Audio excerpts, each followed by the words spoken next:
The Executive Director and COO of Endurance joins us now. Mr. Gehaney, good morning. The story has been the same for so many quarters now, right? High energy costs in Europe hitting companies like yours. But tell us, has it gotten any better compared to when we spoke last, in Europe particularly? Yeah, good morning, Sonia. That's a good question again. But let's not forget, see, the auto industry has been suffering since the past 8 quarters as far as the volatility is concerned. But if I talk about Europe, yes, they've been they continue to be under testing times. But let us look at the green shoots now. Earlier, what I told you that the gas prices and energy prices are not being recognized by the OEMs. This time, I've got to say that yes, they are recognizing that, and we've got some very good meetings. We had some very good meetings with them, and we can look at better quarters ahead. That's number one. Number two, the EU market or the EU industry is just about better by 0.4%, whereas Endurance has gained revenues by 25%, which is a very good thing to happen over there. This is primarily coming because the kind of orders that we had procured in the previous years are now maturing out, especially in the EV space. We are actively winning new businesses. I can tell you about this quarter also, or this first half, we've already won 42 million euros of business, in addition to what we had earned last year, which was 72 million. So I think things are getting better, and recognition towards ours also coming into play. Our previous business wins are also coming into play. So let's hope, apart from this Ukraine thing, which still is holding, the recalibrations being done by the OEMs and by the tier ones do play in a role, and things get better from here onwards. When you say things are getting better, on the margin front, you're reduced to now just about 11.5% margins. You think you can get back to 13-14% in this fiscal itself, or is that a tall ask?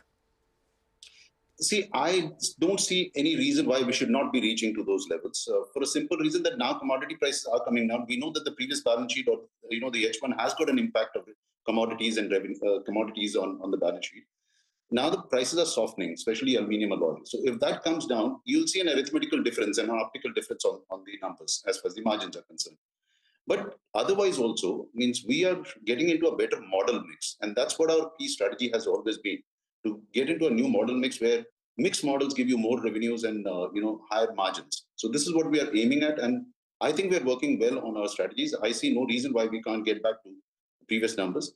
Here also, if you remove the commodity price inflation index on inflation on the balance sheet, you'll still find that our margins are pretty well stable and decent enough.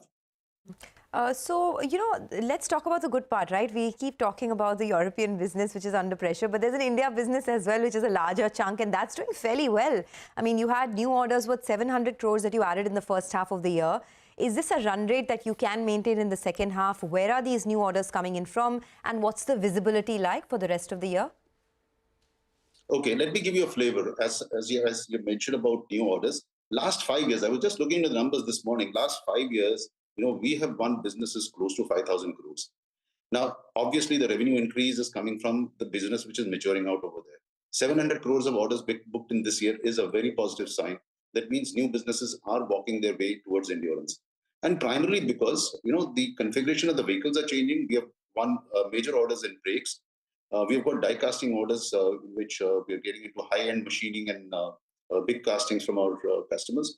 So things on new business wins, I think we are doing very well, even in the space of EV, where we started a bit late as far as our engagement process is concerned with the OEMs. But now we are pretty much on track, and we've already won businesses close to 600 crores. So, there are two segments which are moving forward, and we are just on track. Okay. I just have a couple of more questions on the order wins, but before that, lest we run out of time, on Maxwell, I wanted to understand the recent acquisition. 51% has been acquired. When do you plan to acquire the rest? And what are the synergies that you're expecting? Anything in this fiscal itself? Yes, again, a good question. See, we have acquired Maxwell with a formula-based and success-based acquisition. We have paid somewhere around 135 crores in the first tranche. The total acquisition is going to happen in 5 years' time. That's on steps. And we are completely engaged with them on new business wins, and how do we synergize and how do we integrate with them on electronics and embedded systems. Now, embedded system, you know that this is the name of tomorrow, where probably everything on the vehicle will be talking through ECUs, and electronic will play a big role. We've got close to 100 people working in Maxwell, and we'll be leveraging all those strengths where they know pretty well how to write the algorithms and understand the electronics of it. We're also setting up new manufacturing lines at Aurangabad, and they should be in operation by April 23. So I think it's getting on along very well, and we are on track as far as the integration is concerned. Okay, just a quick last point, because you have mentioned a lot of positives. You're looking at better quarters ahead. You're saying that there's no reason why you can't get back to 13-14% margins. So is it safe to say that the worst of the pressure in the European business is now behind Endurance? Because it's been a long 7-8 quarters, right? As you mentioned that you've been going through this ordeal. But do you think the worst is over? Well, see, as an individual, I'm an optimistic person, so I don't say that nothing is going to be staying for long. Things are challenging. When I talk in general public, there are still fears which are looming around. The uncertainties are still playing around. But as I said last time, everybody recalibrates themselves to the fresh challenges, and this is exactly what is happening over there. If we've been able to win businesses from all our OEMs on EV space and otherwise, close to 100 million, 42 plus 72, 112 million euros of business, that's a positive sign moving forward. And I see no reason why we cannot be adding up to these revenues. Secondly, the new acquisitions that we've done,